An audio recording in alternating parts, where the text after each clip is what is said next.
สบายดีน้องชื่อนางคำผุอาศักดิ์วงศาจะมาทดลองการผ่าตัดกบจะเป็นจั่งใดนั้นไปเบิ่งกันเลย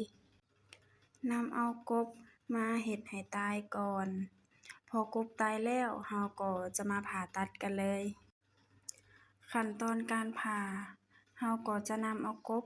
มานอนหงายท้องขึ้นแล้วผ่าบริเวณหน้าท้องผ่าขึ้นไปสู่หัวโดยใช้มีดหรือมีดตัดค่อยๆผ่าบริเวณหน้าท้องของกบ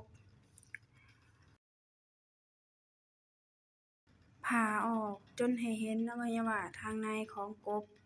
พอผ่าแล้วก็จะเห็นอวัยวะของกบประกอบมีหัวใจกระเพาะอาหารปอดไขมันหมากไขหลังลำไส้แก่และลำไส้อ่อนตับและบีมาฮอดนี้การผ่าตัดกบก็ได้สิ้นสุดลงแล้วขอขอบใจ